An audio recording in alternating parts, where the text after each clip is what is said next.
Hey everybody, you're on the couch with Minnie Fox today, and I'm so excited to tell you that I got a really super cool dude sitting next to me. We got a lot of history, and we're going to talk about the music industry and what's so amazing when two people could come together to make a difference in the careers and the lives of others. Mr. Rick Warren. Hey. I love you, Rick. Love you, Minnie Fox. It's great to be here with you. I'm excited. You're doing so many great things. So proud of you, and just keep on doing what you're doing. You're changing the lives of people. And you and I go back a long time. We do. We're putting it together. We're pulling it together. I'm going to just jump right into it because I know you have a really busy schedule. I'm glad that you stopped by our studio, and you see we're matching. We always seem to do something wonderful in our wardrobe, yes. So today, I want to talk about the fact that, let's go back 10 years ago, when you were in Los Angeles, and you brought the world of the red carpets of Hollywood into the music and soul of the Black Music Awards. And people were like, what is that? What's the Black Music Awards? And lovingly called the BMA Music Awards. And we were all flocking to the Wilshire E-Bill Theater to see who this guy was, you know. And I got this phone call, and they were like, we want you to come and host the event. That's right. Let me check it out first. Let's see what it is. So I got an opportunity to come and see the wonderful things that you were doing there, and I couldn't help but say, yes, come on, let's do this, you know. Over a decade ago, we started it in Los Angeles at the Wilshire E-Bill, and you were one of our very, very first hostesses with the mostesses, and really brought it. And the purpose and the mission at that time, which it still is to open the doors for new artists, right? And make sure that we promote what they're doing, and also congratulate and continue to expose those current artists, right? But also pay homage to our living legends, and also to those that have gone into the music heaven. So we try to cross the entire boundaries of music and entertainment so that we can continue to be an inspiration for everyone. So we come together on this music mecca, the Black Music Mecca night, right? And the thing about it is, what I enjoy the most is everybody doesn't have to be famous to be involved. Right? You have people that are on the rise, and looking for their fame. They need an opportunity, they just need some place that they can go and maybe meet someone else and network with someone else, but be involved and continue to be creative and have a place to expound upon their career. So that's what the BMA is all about, man. It's a lot of programs and opportunities that we do, all across the country to make sure this happens. But see, the BMAs also brings the old school and the new school together. It brings gospel, R&B, soul, hip hop, neo soul. And for a long time you had it all in one show, and then you started dividing it, which was a good idea, and you separated the gospel from everything else. Yeah, the gospel kind of exploded, bigger than it was, we thought it was going to be, and so they kind of earned their own show, And so gospel now, we have what's called the Gospel Jubilee Awards. Yes. And we do it in all our different cities, but they all have their own specific night for gospel. So, it's a beautiful, beautiful situation like that. And we were the first ones to ever do a neo soul category.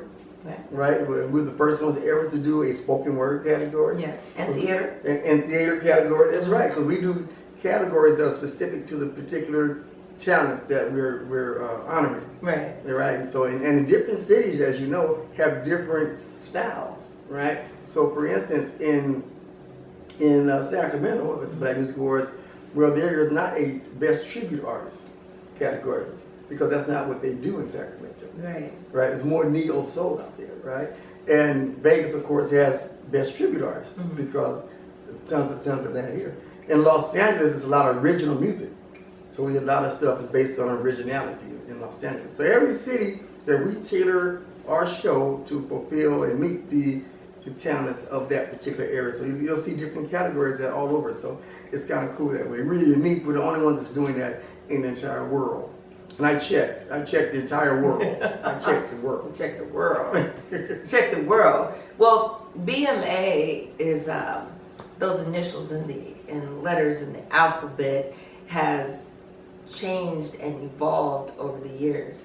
And as you explain the different categories and opportunities that you've really given people, Right. I have seen the youngest of the youngest perform Right. and the oldest of the oldest perform, and each person is still given love and appreciation and encouraged, inspired, and motivated to be a part of what you've been doing. Right. I remember at the Wilshire E-Bell when a young lady was playing saxophone, and the saxophone was actually bigger than her. And we brought her out there. She may be 17, 18 years old at the time, and now she's one of the top jazz artists in the country, Jeanette Harris. And she's one of the best and top jazz performers all around the world. I remember when Zola Taylor, the original singer of Platters, remember you were Zola, emceeing that yes. night, and she brought her in on a stretcher because she was really, really deathly ill, but she said, I really want to be there, have to be there some kind of way. So the ambulance actually brought her to the Wilshire E-Bell Theater. We brought her on stage in her stretcher. Zola Taylor, the original singer for the Platters. And we gave her an award as she was laying down on the stretcher, put the microphone to her, and she gave her acceptance speech. That's how moving it is. That's how meaningful it is to people that they're getting recognized and getting their light cast upon them while they still have some time to benefit from it and appreciate it. So that's what it's all about. A lot of times you don't get your light cast upon you until you're gone. We want to throw some sunshine on you while you're still alive, too. Exactly. Throw You the know? sunshine. And sunshine, you have done that. I remember Howard Hewitt How are you? and Lenny Williams, Yeah. you know, performing with people that My buddy Ollie Woodson. Ollie Woodson. My buddy Ollie Woodson, boy. Ollie Woodson and I used to go, girl, let me see the cup. Girl, let me see the cup. We always wore these long trench coats, he and I, and Oh, we danced yeah. and moved around. And, you know, Ollie was simply amazing. What a fond memory that is. But the artists that have come on the show and performed, you know, it's giving those that have had what we call stardom and major stardom to perform with the starlets and the star juniors that have been coming along. Right. And it just gives them that motivation and encouragement to go, wow, I can do this. I was on stage with exactly. Lenny Williams. That And was, you know, that's what Howard Hewitt liked the most about it when he became one of our original honorees. He said it was just great to be seeing some of the new stars coming aboard and seeing who's out there, right? And maybe he could help somebody, or somebody could help somebody, get to know someone like that. So it's a mixed blend of opportunity, right? Yes. So you're hitting the stage, some of the best singers in the world out there, watching some of the newer singers come up. What are some of your favorite tributes when you've given the tributes to various artists in your show? Well, I definitely like that Zola Taylor thing because that was very meaningful. The Temptations, we also did it at Wilshire E-Bell.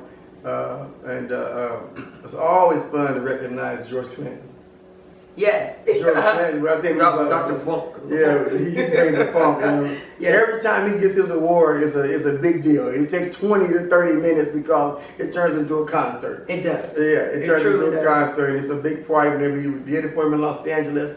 And then when we made him induct him to the BMA Hall of Fame here in Vegas. And at that show last year, and it was incredible. I mean, Yes. that turned into about a 20, 30-minute concert as well. George Clinton puts on a great acceptance show, which has now become a tradition in the Black Music Awards, where when one of our Hall of Fame legends, when they get their awards, they kind of turn that into a ceremony, into a concert. Yeah. So Michael Cooper of the Confunction, we did his award for him in Oakland recently, and man, he turned into a Confunction concert, right? And so that's the new thing now. When you They get do. your award, You you gotta gotta put sing. on a show. You gotta sing. Put on the show. So, you know, it's so many memorable moments that, you know, we've been doing it for almost 20, 30 years, I guess. I don't know, 1999. You've been going quite a long Yeah, time. and so I'm 1999. not telling my age at all, but you've been Yeah, going quite a long time. you're a little baby, Miss Star. You're a little baby. I remember we used to have we used to call it the parade of limousines. There would be so Yes. many limousines coming down Wilshire Boulevard that you just block off. I had to bring out the whole 8th Street and Wilshire Boulevard just for the limousines. Exactly. Right? And you got to hook this up with Jackson Limousine and all those Jackson guys. Limousine, Yeah. when he first got started.